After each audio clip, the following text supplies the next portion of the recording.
नमस्कार, आप देख रहे हैं लोकसभा टीवी और आपके साथ मैं हूं गीतांजलि राघव। बहुत बहुत स्वागत है आपका अपने पसंदीदा शो संवाद में।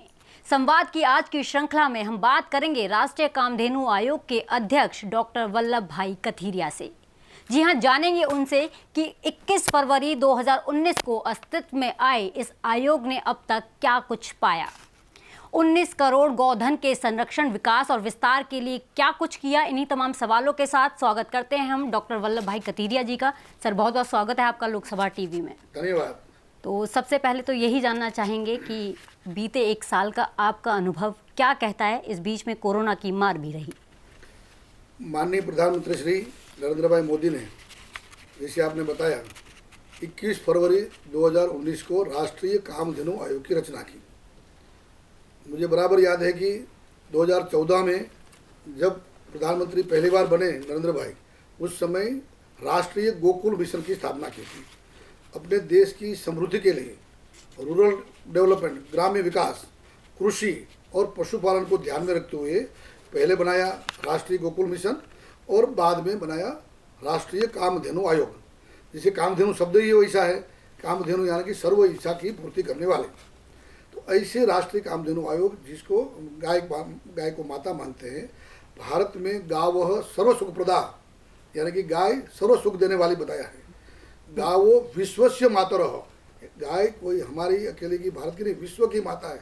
उसमें जो क्वालिटीज़ है, गाय में जो वर्च्यूज़ है, हमारे शास्त्र में जो कहा गया है गाय के बारे में, गाय की महत्ता के बारे में, उसको उजागर करके अपने देश की समृद्धि के लिए, देश को सुखी संपन्न और वहाँ तक कि स्वावलंबी और समृद्ध के साथ साथ संस्कारी बनाने के लिए भी गाय का जो महत्व है, उनको सही मायने में सरकार, सामाजिक संस्थाएं, धार्मिक संस्थाएं और जनतंत्र, जनता जनार्दन, सबको मिला करके कैसे अपने देश का विकास किया जाए, उसके लिए ये राष्ट्रीय कामधेनु आयोग की स्थापना की।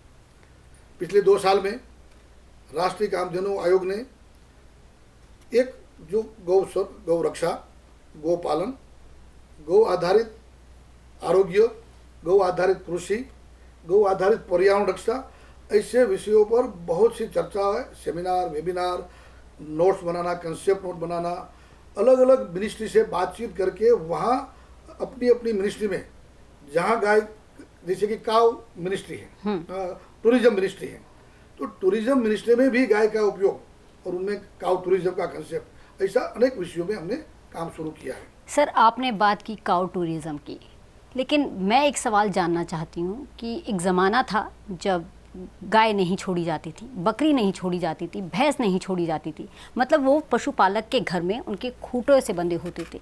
लेकिन एक कौन सा दौर, कौन सा ज़माना आया कि अब गाय सड़कों पर नज़र आती हैं, बेसहारा नज़र आती हैं। तो ऐसे में ये जो बेसहारा हैं, जो निराश्रित गाय हैं, इन्हें आसरा मिल जाता आज़ादी के इतने लंबे वर्ष बाद, उसके लिए क्या कुछ पहल हुई?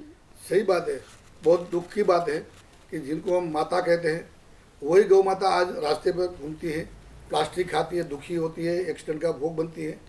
क्योंकि हमारे आज़ादी के बाद भी एक तो हम बैकवर्ड सिस्टम में पड़े, तो विदेश का ही सब कुछ अच्छा है, तो हमने HF और जर्सी लाना शुरू किया, बजाय कि हमारे यहाँ की जो ब्रीड है वो इतनी समृद्ध देश को हम कहते हैं कि हमारे देश में तो दूध की नदियाँ बहती थी, इतना समृद्ध हमारा हेरिटेज था, उनको भूल करके हमने कहीं गलत रास्ते पर चले गए।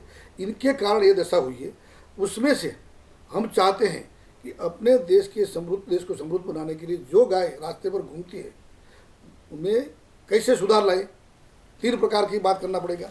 एक तो वो दूध देती है, तो HF जर्सी गाय का कहा जाता है दूध ज़्यादा है, हमारी गाय का दूध कम है, तो दूध कैसे हमारी गाय का बढ़े, इसके लिए पूरा ब्रीड इम्प्रूवमेंट का काम, नस्ल सुधार का काम, पूरे देश में उनके फार्म हैं, उनके आधार पर हम काम कर रहे हैं।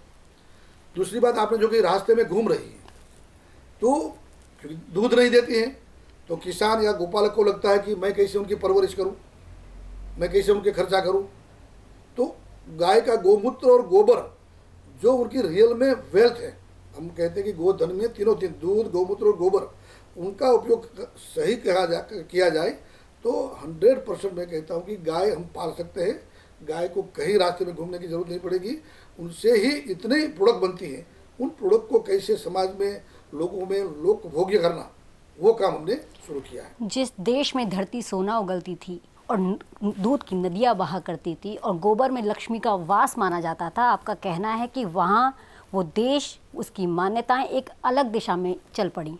और आप यहाँ जो मुझे महसूस हुआ कि आप कह रहे हैं कि जर्सी गायों के आने के चलते जो देसी गायों का जो महत्व है वो कहीं ना कहीं घटा है। लेकिन मेरा सवाल आपसे ये है कि संविधान के जानकारों ने, संविधान के मानने वालों ने देसी गायों के लिए गौचर भूमि छोड़ी थी, लेकिन वो जो गौचर भूमि है वो हिंदुस्तान के नक्शे पे तो नज़र आती है, या तो वो फिर किसी के कब्ज़े में है और या फिर चारागाहे के तौर पर उसका वो विस्तार नहीं हुआ जो होना चाहिए था। तो उस दिशा में आपने क्या कदम उठाए? बहुत सही बात कही। हमारी तो परंपरा रही है गौचर की, हर एक गांव में गौचर भूमि थी और हमारी गायें सुबह में गांव से निकल करके चरागाह में जाती थी और अलग अलग प्रकार की वनस्पतियां खाती थी। उनके कारण उनका दूध इतना पौष्टिक और इतना मिनरल्स और इतना विटामिन के साथ और इतना आरोग्यवर्धक रहता था, जो कालक्रम में कहीं ना कहीं हम भूल गए।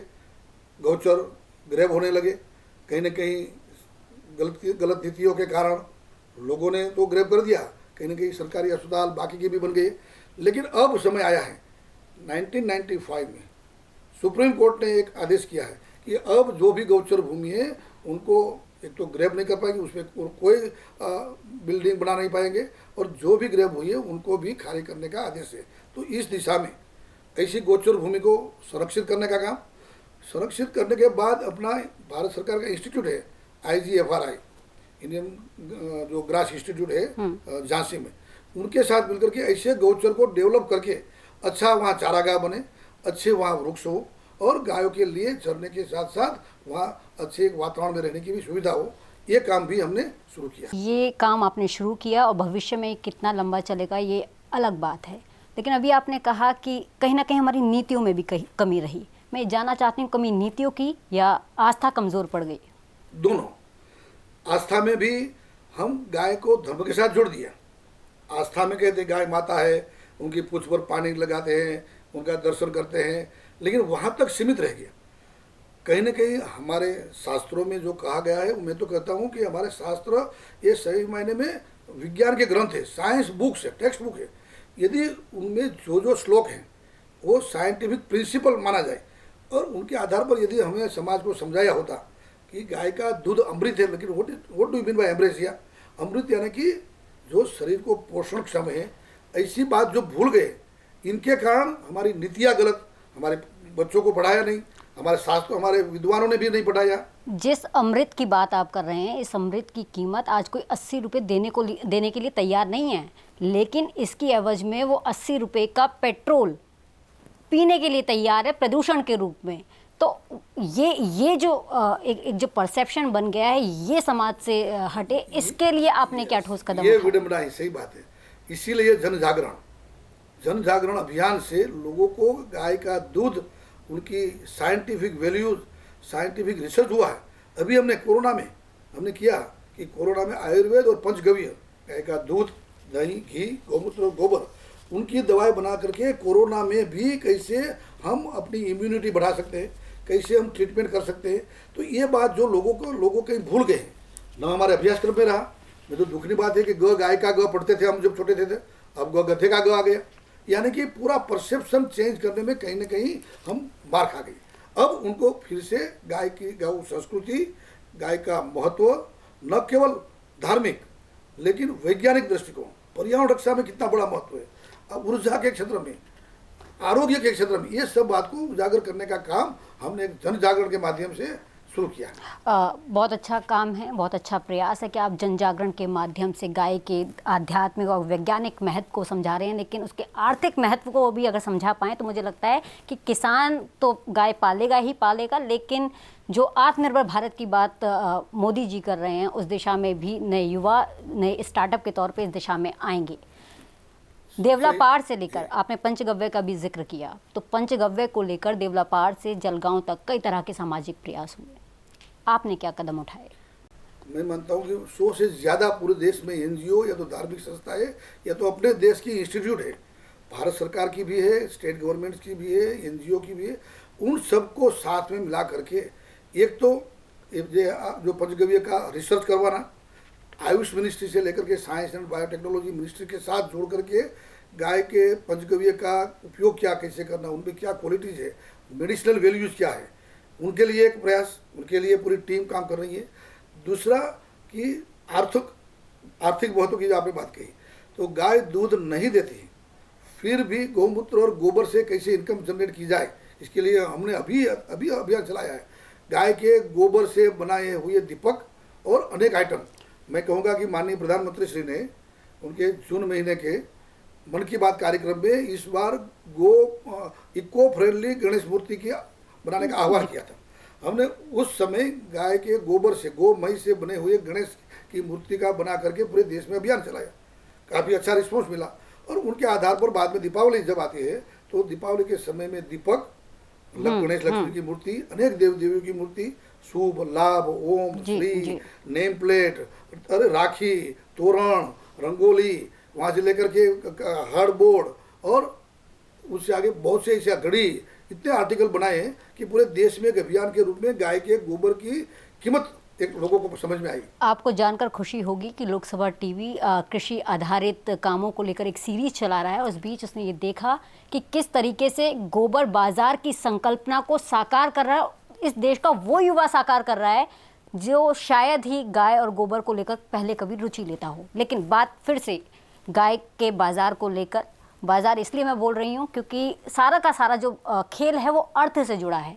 अगर गाय के उत्पादों से किसानों की आय होगी तो वो निश्चित उसे पालेंगे, लेकिन वो उस दिशा में कहीं चूक रहे हैं। अब देसी गाय का जो दूध है वो 150 रुपये लीटर से शुरू होता है और 80 रुपये लीटर तक बाज़ार में बिक रहा है, जो कि मध्यम वर्गीय परिवार की अप्रोच से बाहर है।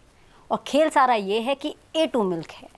तो ये A2 मिल्क का जो गणित है ये क्या है, कैसे कुछ विशेष गायों की, जो कि देसी गायों में जो ब्रीड हैं, यूँ तो तकरीबन 50 देसी नस्लें हैं, तो उन 50 देसी नस्लों के संरक्षण, विकास, विस्तार के साथ साथ उनके जो दूध की जो बढ़ी हुई कीमत है उसे लेकर आपकी राय। दो बातें हैं। एक तो हमारी जो गाय है, गौ माता है, पूरे देश की जो खुंद वाले गाय बोलते हैं, जो गाय हमारी देसी गाय है, उनका दूध न केवल A2 है, A2 और A1 तो केवल न्यूजीलैंड के साइंटिस्टों ने जो एक उनकी DNA चेन में, उनकी 67 चेन में प्रोलिन और हिस्टिडीन के बारे में डिफरेंस दिखाया, और उनके कारण उनमें जो उनकी HF और जर्सी में जो रोग आए थे उनके वहाँ की पब्लिक में, उनके कारण उनके दूध को A1 का, और हमारे को जो अच्छी हमारी ब्रीड है उनका A2 मिल्क का। It's a 1 part only. उनसे भी आगे मैं कहूँगा कि अपनी देसी गाय का दूध, उसमें गोल्ड के साथ साथ 9971 इतने अलग अलग प्रकार के द्रव्य है, ट्रेस एलिमेंट्स है, विटामिन है, मिनरल्स है। It's a bio modulator, it's a bio enhancer, it's a anti cancer, anti viral, anti bacterial, ये सब क्वालिटी के कारण अपना देसी गाय का दूध उनको अमृत कहा गया। अब बात आती है कीमत की। तो जब हमारे किसान को क्योंकि हमें स्वस्थ रहना है तो कहीं ना कहीं हमें थोड़ा सा पैसा देना पड़ेगा। ये भी नहीं होना चाहिए कि उनका एक्सप्लॉयटेशन होकर के 150 रुपया हो, लेकिन उनके लिए हमने क्या प्रयास किया है कि गाय के दूध बढ़े। एक गाय जो 2-3 लीटर दूध देती है वो कैसे धीमे धीमे 8-10 लीटर होने लगे, 40 लीटर तक देती है, लेकिन कम से कम 10 लीटर तक देने लगे, और उनका स्वास्थ्य अच्छा हो गाय का, उनको खुराक अच्छा मिले, उनका पालन पोषण अच्छा हो। तो ये सभी पहलू को ध्यान में रखते हुए धीमे धीमे हमारा दूध बढ़ेगा तो ऑटोमेटिकली वो दाम जो आज है वो कम आएगा, और लोगों को, इवन सामान्य लोगों को भी दूध सही दाम पे मिलने लगेगा। ये जो आपने कहा कि जो 50 तरह की जो देसी नस्लें हैं, इनके जो दूध की कीमत को लेकर भी आपने वो जो कारण बताया, लेकिन मैं आपसे ये जानना चाहती हूँ कि क्या आयोग की तरफ से इस तरह की कोई विशेष स्टडी चल रही है कि जो ये डिफ्रेंशिएट करती हो कि हाँ, इनका दूध भी, इनका स्पर्श भी और इनका संरक्षण भी इसलिए बहुत ज़्यादा ज़रूरी है? क्योंकि जैसे देसी गाय में राठी है, गीर है, थारपारकर है, हरियाणवी नस्ल है, कांकरेज हैं, अगर आप देखेंगे तो इन सब के अलग अलग लक्षण हैं। जो गीर है वो काफ़ी सोशलाइज है, बहुत भावुक है। साहिवाल है, हाँ, साहिवाल जो है उसका राजाओं वाला ठाठ है। राठी बहुत चंचल है। तो ऐसे में जो कस्टमर है, जो दूध लेने वाला है और जो दूध देने वाला किसान है, उनमें बड़ी भ्रामक स्थिति पैदा हो रही है। वो पूछते हैं कि क्यों लें, कौन सी गाय का दूध बेहतर है, क्या खास है। और गीर तो ब्रांड एम्बेसडर बन गई है गायों की, गुजरात से है। इसलिए मैं ये कहूँगा कि पूरे देश की जो 50 जैसी ब्रीड है वो सबका दूध अच्छा है। मैं अभी गया था सिक्किम, वहाँ की सीरी ब्रीड है, बेस्ट उनका दूध है, शायद 2 लीटर ही देती है, लेकिन 2 लीटर में इतनी मेडिसिनल वैल्यू है क्योंकि पूरे जंगल में चलती है, अलग अलग प्रकार की औषधियाँ खाती है। गया था मैं केरल, वहाँ की वेचूर है, वहाँ की कांगायम है, तो मलारगिडा है, तो वो भी इतनी मेडिसिनल वैल्यू वाला दूध है। तो हमें एक तो मेडिसिनल वैल्यू के आधार पर काउंट करना पड़ेगा, दूसरा ऐसी ब्रीड को डेवलप करके पूरे देश की उनका संरक्षण करने का। इसलिए पूरे देश में मैंने करीब करीब 16 ऐसी यूनिवर्सिटीज़ का प्रवास किया, जहाँ जहाँ ब्रीडिंग फार्म है, जहाँ जहाँ जेनेटिक इंस्टीट्यूट है, तो वहाँ रिसर्च भी हो रहा है, प्रैक्टिकली काम भी हो रहा है, और नस्ल सुधार के साथ साथ लोगों किसानों को, जैसे सीमेंट डोज की बात है कि आज 50 लीटर 30 लीटर 40 लीटर गाय जो दूध देती है, उनका बछड़े को सांड बना करके उनका सीमेंट डोज तैयार करके अपने, जैसे गिर है तो गिर का, साहिवाल का, थरपारकर का, वो यदि डिस्ट्रीब्यूट होगा तो नेक्स्ट जनरेशन आएगी, उनका दूध बढ़ेगा। ये पूरा जो साइंस है उनको उजागर करने का काम स्टेट वाइज और वहाँ ब्रीड वाइज और अपने भारत सरकार के भी और स्टेट गवर्नमेंट के जो फार्म है उसमें अभी अच्छी मात्रा में शुरू हुआ है। सर, दूर दराज के इलाकों में गाय जो हैं, गाय को जो भोजन है वो घास होता है और तमाम तरह की औषधियाँ तो उसे मिल जाती हैं, और जो दूध है उसकी जो मेडिसिनल वैल्यू है वो अपग्रेड हो जाती है। लेकिन वो जो मेडिसिनल दूध की जो बात करें वो शहरों तक कैसे पहुँचे? क्योंकि शहरों में तो गायों की स्थिति ऐसी है, या तो वो विलुप्त होती जा रही हैं क्योंकि कुछ प्रशासनिक कारण भी हैं, और या फिर वो पन्नियाँ खा रही हैं। तो उसके लिए क्या कुछ रोड मैप है आपके पास? उसमें 2 प्रकार के, एक तो प्राइवेट एंटरप्रेन्योर्स को हम प्रोत्साहित कर रहे हैं कि नए यंगस्टर आगे आए, एंटरप्रेन्योर बने, पूरा गाँव से दूध लेकर के वहाँ भी किसान को अच्छा दाम मिले। मैं मानता हूँ कि 50 रुपया एक रिजनेबल रेट है पर लीटर का, और वहाँ शहर में आकर के वो 70-80 में बेचे तो एक पूरी चेन बन जाएगी। दूसरा है कोऑपरेटिव, जो अमूल और एनडीडीबी है, वो मॉडल भी अच्छा है कि जो गांव के किसानों से दूध खरीद करके और बाद में शहर में वैल्यूएशन करके देते हैं। अमूल का जो मॉडल है वो अच्छा हो सकता है, लेकिन तब वो और भी अच्छा होता अगर वो कोरोना काल में किसानों के साथ खड़ा दिखाई देता, लेकिन तस्वीर विपरीत थी। सो ऐसे मॉडल को नहीं, आप नहीं कह सकते। मैं तो एनडीडीबी से, अमूल से और वैसे गुजरात से इसलिए इतनी कोऑपरेटिव से जुड़ा हूँ, तो कोरोना काल में ही एग्रीकल्चर और एनिमल हस्बेंड्री डिपार्टमेंट ही कार्यरत रहे, क्योंकि सुबह में गांव से दूध आकर के शहर में आता था, वहाँ डेयरी में से घर घर तक पहुँचता था, वो छूट भी थी। और इसमें मैं कहूँगा कि एक पूरा जो सिस्टम बना है उसमें भी अब देसी गाय का दूध, अभी एचएफ और जर्सी का सब मिक्स आता है, लेकिन जैसे हमारी वहाँ की एक सुमूल डेयरी है, दूसरी एक बनास डेयरी है, उन्होंने देसी गाय का दूध का अलग पैकिंग करना, उनका अलग एक प्रीमियम रेट देना, वो भी शुरू किया है कि आने वाले दिनों में लोगों को पता चले कि इनकी वैल्यू अच्छी है। ये तो ठीक है कि प्रीमियम रेट उन्हें मिल रहा है, लेकिन जब कोऑपरेटिव सोसाइटी की बात होती है तो ये उसी रेट पर किसानों से दूध खरीद रहे हैं, चाहे फिर वो देसी गाय का क्यों ना हो, जिस रेट पर बाकी जो ब्रीड की गाय हैं या भैंस हैं उनका दूध ले रहे हैं। अब 28 रुपये लीटर किसान से दूध खरीद लेना तो कहाँ सही बात है। इसलिए हमने, जब मैं गुजरात में गुजरात गौ सेवा आयोग का अध्यक्ष था, माननीय प्रधानमंत्री जी उस समय गुजरात के मुख्यमंत्री थे, तो उस समय जो हमारी पॉलिसी होती है मिल्क पॉलिसी, उसमें केवल फैट आधारित दूध का दाम तय किया जाता है, एसएनएफ सॉलिड नॉट फैट का आधार पर दाम तय किया जाता है। मैं इसी बात पर इसलिए हमने सुधार करने के लिए कि भाई केवल एसएफ फैट और एसएनएफ नहीं, लेकिन उनकी बायो एनहांसर एक्टिविटी, उसमें गोल्ड से लेकर के सिल्वर से लेकर के जो ट्रेस एलिमेंट्स है जो हेल्थ के लिए उपयोगी है, उन सबका भी कैलकुलेशन करना चाहिए और उनके आधार पर उनका 50 रुपया का दाम होना चाहिए। अभी वो बात चल रही है। मैं मानता हूँ कि बनास डेयरी ने जो शुरू किया उसी लाइन पर का एक स्टेप आगे बढ़े हैं और बाद में सभी डेयरी में होगा। तो फैट वैल्यू के साथ साथ बाकी न्यूट्रिएंट वैल्यू भी काउंट हो और उसके आधार पर दूध का रेट तय हो। इस सिफारिश को कब तक मान लिया जाए? देखिए, अभी बात तो चल रही है, कहीं ना कहीं डेयरियों ने, जैसे मैंने कहा कि बनास डेयरी ने अलग एक पैकिंग शुरू किया है, बराबर, और वो 50 रुपया प्रीमियम दे रहे हैं। लेकिन जब एक दोनों प्रकार है, सरकार की नीति भी और साथ साथ जन जागरण भी।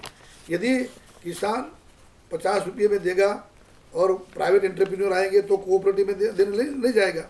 बहुत से ऐसे हमारे गांव हैं कि जहाँ कोऑपरेटिव डेयरी में नहीं लोग दूध जमा करते, लेकिन शहर से आया हुआ एक एंटरप्रेन्योर लड़का गांव से 200 लीटर दूध ले जाता है और शहर में वो 100 रुपीज़ में बेचता है। तो ये भी एक चेन कंपटीशन की बिल्कुल, ऐसे बहुत से एग्जाम्पल हमने देखे हैं, लेकिन वो किसान से दूध लेकर और शहर में लाकर बेच देना, डबल ट्रिपल रेट पर बेच देना, किसान आज भी वहीं खड़ा है। इस बीच में मेरा सवाल आपसे सिर्फ इतना है कि जिस दूध की कीमत आप तय कर रहे हैं, अच्छी कीमत, ताकि किसान का अपलिफ्टमेंट हो सके, वो अभी भी इसलिए दूर दिखाई दे रहा है क्योंकि किसान तक वो वाजिब रेट नहीं पहुंच पा रहा है। और इसलिए भी कि जो एंटरप्रेन्योर है वो बहुत स्मार्ट है, वो मार्केट में अपना हाथ मजबूत कर ले रहा है। अगर वो पशु पालने लग जाए तो शायद वो महीने भर में छोड़कर भाग जाए। देखिए, सभी प्रकार के प्रयास चल रहे हैं। एक तो किसान एक नहीं 5-10 गाय रखे, दूसरा वो भी कॉस्ट कटिंग करना सीखें, राइट। तीसरा उनका दूध जो कम से कम कहे कि भाई दाम हम तय करेंगे, तो जो लेने वाला भी कम से कम उनको 50 रुपया देगा। बाद में शहर वाला जो उनका वैल्यू एडिशन करके जिसमें बेचना होगा बेचेगा। तो एक तो ये एंटरप्रेन्योरशिप की कंपटीशन, कोऑपरेटिव वाले भी आएंगे, कॉरपोरेट वाले भी आ सकते हैं कि भाई 200 गाय का 300 गाय का बड़ा डेयरी फार्म बनाते हैं। और तीसरा मैं कहूँगा कि किसानों को न केवल दूध के आधार पर उनकी गाय को सोचना चाहिए, दूध, गोमूत्र और गोबर तीन की इनकम, उनकी आय तय करके गाय पालना। क्योंकि यदि गोमूत्र और गोबर से वो खाद बनाएंगे, जीवामृत बनाते हैं, अभी जैविक खेती का जमाना आ रहा है, तो जमीन भी उर्वरा भी युक्त होगी और खर्चा भी कम होगा। तो ये सब जो आत्मनिर्भर भारत बनाने का माननीय प्रधानमंत्री का स्वप्न है, खेती को जहर मुक्त करने का स्वप्न है, इसमें गाय का होलिस्टिक उपयोग करना पड़ेगा, केवल दूध के आधार पर नहीं। दूध, और चौथा है उनका ब्रीड। एक गाय 3 साल के बाद एक बछड़ा जब जन्मती है 3 साल में गाय हो जाती है और हर साल वो बछड़ा बछड़ी देती है। और अपनी देसी गाय 15-20 तक डिलीवरी कर होती है और वो जो बछड़ी आती है वो 3 साल में फिर माँ बन जाते हैं। तो उनकी जो एक वैल्यू चेन संख्या बढ़ती है, वो भी एक इनकम के माध्यम गिनना चाहिए। और अब तो सरकार से एक सीमेंट भी ले आई है। खैर, हम उस पर भी बात करेंगे, लेकिन चूंकि आपने बात करा जैविक खेती की, जैविक खेती का चलन भी जोरों पर है और ऐसा लगता है कि गांव-गांव में जो निराश्रित गायें हैं, कम से कम उनके लिए गौशाला खुलती, उस गौशाला से निकलने वाले गोबर गौमूत्र का प्रयोग जैविक खेती में किया जाता। जैविक खेती में जब वो प्रयोग होता तो ऑर्गेनिक फूड मार्केट में आता और उसका अच्छा रेट मिलता। तो इस दिशा में आप क्या कुछ स्पेसिफिक कदम उठा रहे हैं उसके बारे में? हो गया है, जैसे कि स्वस्थ भारत के लिए जैविक खेती करना पड़ेगा, ऑर्गेनिक फार्मिंग। उसके लिए बहुत सी सरकारों ने, स्टेट गवर्नमेंट ने, जैसे कि यूपी सरकार ने, कि भाई ज़्यादा से ज़्यादा 4 गाय रखेगा तो पर डे उनको 30 रुपया एक पर गाय पर डे मिलेगा, ताकि वो 4 गाय का जो गोमूत्र गोबर है उनसे वो अपनी जैविक खेती कर सके इंसेंटिव के रूप में। गुजरात में 1 गाय का भी शुरू हुआ है। छत्तीसगढ़ सरकार ने क्या किया है, गोबर और गोमूत्र खरीद लेते हैं, गोबर खरीद लेते हैं 2 रुपया पर केजी। और सेल्फ हेल्प ग्रुप, महिला ग्रुप है, उनके साथ मिल करके ये अलग अलग आर्टिकल खाद बनाते हैं और वो भी बाईबैक कर लेती है सरकार। तो ये अलग अलग प्रकार के प्रयोग पूरे देश में। मैं कहूँगा कि गुजरात के हमारे जो गवर्नर हैं आचार्य देवव्रत जी, जो कुरुक्षेत्र के हैं, उन्होंने, और वहाँ तो इतने अभियान जैविक खेती का चलाया कि 5-5 हज़ार 10-10 हज़ार किसानों का वो सम्मेलन करके खुद जीवामृत कैसे बनाना वो वहाँ प्रैक्टिकली दिखाते हैं। तो इनके कारण गाय की कीमत में सही मायने में लोगों को पता चला कि गाय के गोबर और गोमूत्र की कीमत होनी चाहिए। और ये मैंने कहा कि सभी आयाम को देखना पड़ेगा और उसमें जैविक खेती हमारा प्राधान्य है। हमने यहाँ और भी आपको कहूँगा कि जीवामृत से लेकर के ऑर्गेनिक फार्मिंग के लिए बहुत से अलग अलग नाम हैं। कहीं जैविक खेती करते हैं, कहीं जैविक खेती करते हैं, कहीं ऑर्गेनिक फार्मिंग, कहीं प्राकृतिक खेती। तो अलग अलग नाम को भी अभी थोड़े समय पहले नीति आयोग ने 2 दिन की ऐसी एक नेशनल कॉन्फ्रेंस की थी। लेकिन उसमें जो कॉमन निकला गाय का गोबर और गौमूत्र। तो गौ आधारित कृषि आने वाले दिनों में मैं कहता हूँ कि भारत के सही अर्थ में जैविक खेती में और जहर मुक्त खेती के लिए हम प्रयोग करेंगे। आपने कहा गाय आधारित खेती, और लग भी रहा है कि जैसे देश वापस से बैक टू बेसिक्स की तरफ लौट रहा है, अपनी परंपराओं की तरफ लौट रहा है, अपनी जड़ों से जुड़ने की कोशिश कर रहा है। और जिस तरीके से युवा की भागीदारी देखने को मिली वो वाकई सराहनीय है। बात करते हैं फिर से फार्म की, तो केंद्र सरकार के तकरीबन 14 फार्म हैं, राज्यों के भी अपने अपने फार्म हैं। एशिया का सबसे बड़ा फार्म जो है वो राजस्थान के सूरत में है। मैं आपसे ये जानना चाहती हूँ कि ये जो इस तरीके के जो फार्म बन गए हैं जैविक खेती को लेकर, गायों को लेकर, पंचगव्य के शोध को लेकर क्या इस तरह की कोई पहल आयोग की तरफ से हुई है? देखिए, अभी जहाँ जहाँ ऐसे फार्म हैं, एक तो ब्रीडिंग फार्म है, तो ब्रीडिंग फार्म को कहीं ना कहीं हम पीपीपी बोर्ड पर, माननीय प्रधानमंत्री जी बार बार कहते हैं जन भागीदारी, तो जन भागीदारी के साथ सरकार और सामाजिक संस्था या तो कोई एनजीओ आगे आए और वो साथ में मिल करके ऐसे ब्रीडिंग फार्म को एक होलिस्टिक रूप में डेवलप करें। पंचगव्य के लिए साइंस के आयुष मिनिस्ट्री ने आयुर्वेद को बढ़ावा देने के लिए पंचगव्य का रिसर्च इंस्टीट्यूट, और उसमें भी अलग अलग पूरे स्टेट में, देश में जहाँ जहाँ आयुर्वेदिक कॉलेज है वहाँ भी रिसर्च शुरू हुआ है, और उनके आधार पर एक पूरी फार्मास्यूटिकल इंडस्ट्री आने वाले दिनों में पंचगव्य की आगे बढ़ेगी। सर, आपसे आखिरी सवाल मैं जानना चाहूँगी, कई तरह के सरकारी फार्म की शुरुआत हुई, पर उन पर जैविक खेती की शुरुआत हुई या नहीं?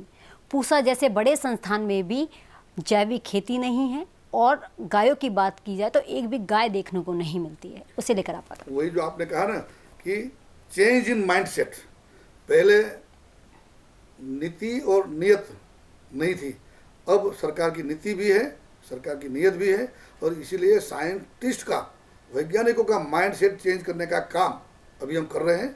हम समझा रहे हैं कि वही देखिए, यदि हमें देश को कर्ज मुक्त बनाना, कितना हम यूरिया, डीएपी, फर्टिलाइजर इंपोर्ट कर रहे हैं, कितना हम पेट्रोल डीजल इंपोर्ट कर रहे हैं, उनके बजाय अपने देसी गाय के गौमूत्र और गोबर से यदि खाद बनाए, जीवामृत बनाए, यदि उसके आगे bio fertiliser, biogas, CNG, electricity बनाए, तो ये बड़ा मात्रा में स्वदेशी की भावना के साथ साथ मेक इन इंडिया का कंसेप्ट और पूरे विदेश का हमारा टोटल इंपोर्ट बंद हो जाएगा। ये भी हमारे यानी कि वो माइंड सेट चेंज की बात है। इसलिए बार बार हमारे प्रधानमंत्री जी कहते हैं कि थिंक आउट ऑफ बॉक्स, और प्रधानमंत्री जी ने इस सबको समझाया, कहा है कि थिंक डिफरेंटली, एक्ट डिफरेंटली, और उसके आधार पर हम कर रहे हैं प्रयास। मैं ज़रूर मानता हूँ कि साइंटिस्ट से लेकर के पूरे ब्यूरोक्रेसी का माइंडसेट चेंज होना शुरू हो गया है। बहुत बहुत शुक्रिया सर इस तमाम बातचीत के लिए। तो जैसा कि प्रधानमंत्री नरेंद्र मोदी ने कहा है कि think out of the box, कुल मिलाकर यहाँ पर हम भी यही आपसे कहना चाहेंगे कि अच्छी नीयत और साफ नीति के साथ बड़ा परिवर्तन लाया जा सकता है। हम आपसे ये भी कहना चाहेंगे कि कभी फुर्सत मिले तो ज़रूर सोचना कि देश में गायों को माता का दर्जा क्यों दिया गया है।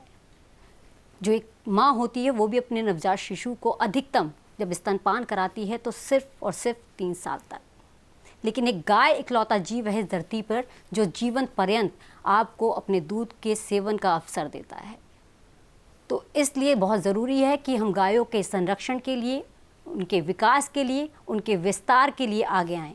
उन्हें सड़कों पर छोड़ने की बजाय उनके लिए गौचर भूमि की व्यवस्था करें, उन्हें विकसित करें। इसी के साथ संवाद में आज बस इतना ही। मैं हूं आपके साथ गीतांजलि राघव। आप देखते रहिए लोकसभा टीवी।